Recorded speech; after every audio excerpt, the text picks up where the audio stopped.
Bonjour mesdames, bienvenue sur ma chaîne où nous parlons essentiellement d'élégance et de charisme. Et dans la vidéo d'aujourd'hui, je vais vous parler des 3 caractéristiques d'un comportement véritablement charismatique. Allons-y. La première caractéristique, c'est la présence. Quand vous vous adressez à quelqu'un, soyez dans le moment présent. Ne vous laissez pas distraire par ce qui se passe autour de vous, par vos préoccupations, par votre téléphone portable. Soyez attentif à ce que l'on vous dit.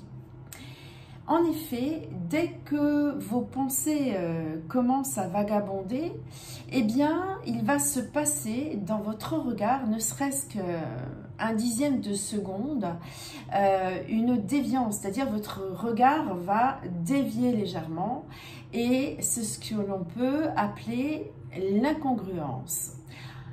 En PNL, en programmation neurolinguistique, la congruence, c'est justement la synchronisation,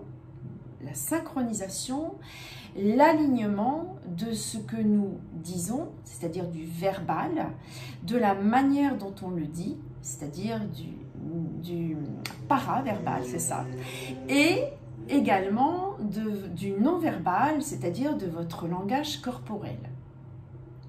Ça, c'est ce qu'on appelle la congruence. Eh bien, l'incongruence ne signifie pas que la personne ment ou dissimule, mais cela signifie qu'elle n'est pas au clair. C'est-à-dire elle est aux prises à des contradictions. Et donc, l'incongruence, ça va, je dirais, affecter votre crédibilité, votre authenticité. Donc, soyez vraiment, quand vous vous adressez à quelqu'un, soyez dans le moment présent. Montrez-vous sincèrement intéressé. Et pour revenir à l'instant présent, vous devez, par exemple, un petit truc tout bête, vous concentrer sur vos orteils. De manière à être très bien ancré, être dans le moment présent et ne pas laisser partir vos pensées à des préoccupations, ne serait-ce que vous demander, là là, j'espère que je présente bien, j'espère que le courant passe bien, etc. Ça, ce sont aussi des idées parasites. Pour vous montrer dans l'instant présent, posez des questions ouvertes à l'autre personne. Ça va amener l'autre personne à livrer, à partager ses pensées et ses sentiments. Montrez bien évidemment un intérêt sincère. Soyez encourageante, n'ayez pas de jugement ni de critique sur le choix des autres. Cela ne veut pas dire que vous n'avez pas le droit d'exprimer votre propre opinion. Le deuxième point, après la présence, c'est le pouvoir. Et le pouvoir, c'est essentiellement, vous allez le tirer dans essentiellement la connaissance de soi et la confiance en soi. C'est ce que l'on tire de la confiance en soi. La confiance dans la manière dont vous vous présentez au monde. Vous n'êtes pas évidemment en tenue négligée ni en décalage par rapport au contexte, par rapport aux autres personnes. Justement, vous ne devez pas à vous préoccuper de votre apparence. Vous devez vous sentir confiante dans la manière dont vous apparaissez. Donc, vous devez vous sentir sûr de ce que vous portez et vous savez que ce que vous portez vous va bien déjà. C'est déjà une bonne manière d'être confiante. La confiance dans la manière dont vous vous exprimez. Parlez avec confiance et clarté. Vous devez parler, vous exprimer clairement, mais sans agressivité. Maîtriser votre communication verbale, ça veut dire aussi ne pas employer des expressions vulgaires. Ne soyez pas vulgaire. Et souvenez-vous également que la manière dont vous dites les choses est souvent plus importante encore que ce que vous dites. Votre énergie et votre vibration. Voilà, ça c'est un autre point qui doit caractériser votre présence, c'est votre énergie et votre vibration. Soyez positif, énergique, enjoué, soyez enthousiaste. Un enthousiasme sincère est d'ailleurs souvent contagieux. En bref, en votre présence, on doit se sentir bien. Voilà, c'est l'essentiel. Un autre point, exprimez votre vérité avec confiance. Identifiez vos valeurs. Qu'est-ce qui est important pour vous? Votre loyauté, votre intégrité, votre engagement. Déterminez quelles sont vos valeurs et respectez-les.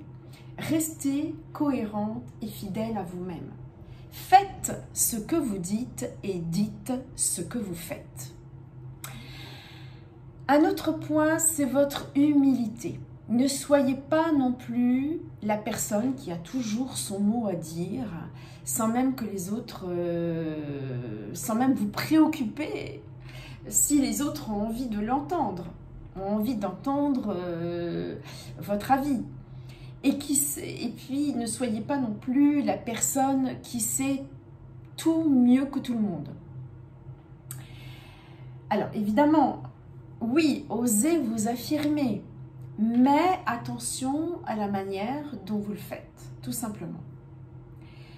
Vous devez accepter également, même si vous vous affirmez, vous devez accepter également l'opinion, le point de vue d'autrui. Montrez que vous êtes fiable et que l'on peut compter sur vous. Enfin, faites preuve d'intelligence émotionnelle, mais par ailleurs, vous êtes émotionnellement stable. C'est-à-dire que vous n'êtes pas soupe au lait, vous n'allez pas exploser à la moindre contrariété, vous n'allez pas non plus vous mettre à bouder, enfin vous faites preuve de maturité émotionnelle. La troisième caractéristique d'une personne véritablement charismatique, c'est sa chaleur, son ouverture d'esprit, son intérêt pour autrui, sa bienveillance et la reconnaissance de l'autre. Vous vous souciez de l'autre et surtout vous le respectez. Vous faites preuve de courtoisie. Alors la courtoisie, on peut aussi l'appeler l'étiquette, le savoir-vivre. La courtoisie, ça peut sembler être un mot désuet, mais il n'empêche que personnellement, toutes les personnes véritablement charismatiques que j'ai rencontrées dans ma vie avaient vraiment une caractéristique, c'est qu'elles étaient extrêmement courtoises. Donc, ça c'est une caractéristique qui est très importante quand on veut avoir de la classe. Restez également simple et naturel. Voilà, j'ai toujours dit dans toutes les vidéos jusqu'à présent, il n'y a pas d'arrogance, mais on reste simple et naturel, et ce qui fait qu'on accepte également de montrer sa vulnérabilité, une certaine vulnérabilité. Évidemment, pour vous montrer chaleureuse, n'oubliez pas votre sourire intérieur, et également la puissance de votre regard. Vous savez, ce fameux contact visuel avec votre interlocuteur dont j'ai parlé les fois précédentes. Je ne reviendrai pas sur ces points. Voilà, j'espère que cette vidéo vous aura plu. Merci de mettre un petit pouce et de me laisser un commentaire et de vous abonner. J'aborderai dans d'autres vidéos d'autres sujets, notamment la prestance et puis également la façon dont vous vous présentez au monde. Nous parlerons donc d'élégance. En attendant, portez-vous bien. Merci pour votre écoute. Merci, merci et à bientôt.